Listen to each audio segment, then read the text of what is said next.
Hi! Ako nga pala si Ron. Tulad ni Mon, tamad ako pero may pangarap. Kaya tara, samahan niyo ako sa day 33 of improving myself to make myself better than yesterday.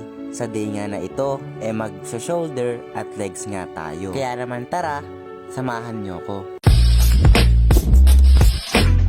So, what's up sa inyo mga kasingkit? Papunta na nga pala tayo ngayon sa pinagjijiman natin sa My Sweat Zone. Ilang minuto nga lang nandirito na nga pala tayo at nakapag-warm up na nga din pala ako at eto mag-shoulder nga muna tayo bago tayo mag-leg. So, yung pinaka-importante nga lang pala dito kapag ka mag-workout kayo mapatamaan nga pala yung front delt, middle delt, tsaka rear delt. Kaya naman pagkadating nga pala sa shoulder 3 workout nga lang pala yung ginagawa ko. At yung unang workout nga natin para nga pala yon sa may front delt. At eto naman nga pala yung pangalawang workout ko and para naman nga pala to sa may middle delt. At hindi nga din pala to basta-basta yung workout ko dito sa may middle delt dahil drop set nga pala to from 15 pounds to 5 pounds. Ayan, pangalawang set na nga pala natin to and ito nga pala yung 10 pounds. Tuloy-tuloy nga ito, walang pahinga kaya naman talagang nakaka-challenge at talagang masusunog yung shoulder nyo dito. Kaya naman kung gusto nyo nga talagang mas palakihin yung shoulder nyo ganitong workout nga pala yung gawin nyo, tsak talagang lalaki yan. Ito naman nga pala yung pangatlong workout natin para nga pala sa may rear delt natin. Ayan, nasa machine na nga tayo at ito nga pala yung pinaka talagang tamang-tama na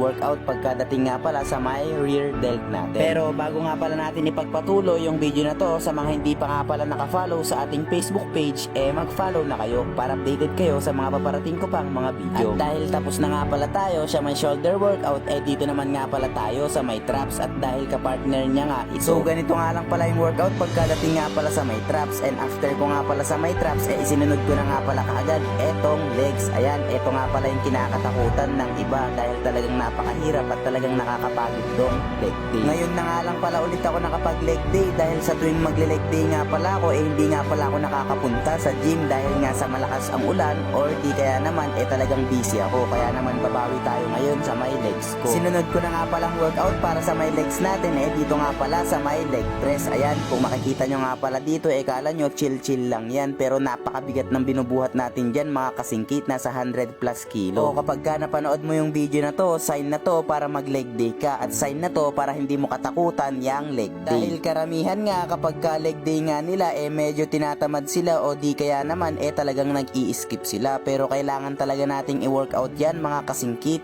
para balance naman yung upper body natin at saka lower body. Baka mamaya maging kamukha nyo na yan si Johnny Bravo. So eto na nga pala yung pangatlong workout natin pagkadating nga pala sa my legs at kung mapapansin nyo nga dyan hindi ko nga siya masyadong maibaba kasi baka mamaya kapag ka binaba ko hindi ko na nga pala mayangat at ma-injury pa nga tayo. Kaya naman control lang nga ako dyan. Ito naman nga pala yung pang-apat na workout natin. Napakasarap nga din pala to para sa my legs natin. Yung talagang dahan-dahan mo siyang ibababa. Talagang feel na feel mo yung tension sa may muscle mo. Yung talagang sobrang init na nung legs mo. Talagang worth it yung workout na to mga kasingki. Kaya kung ako sa inyo itry nyo na nga din pagkatapos ko nga pala sa my legs hindi ko na nga pala na-videohan yung iba pang workout. Pero yung workout nga na yun yung para sa hamstring at saka sa my calves. At talagang kung makikita nyo naman yung pagbaba ko kanina sa may hagdan talagang medyo iika-ika nga tayo at talagang nabugbog ang legs natin. So ayun nga lang pala for today's video mga kasingkit. Hanggang dito ko na nga lang din pala muna tatapusin yung video na to. Salamat sa panonood.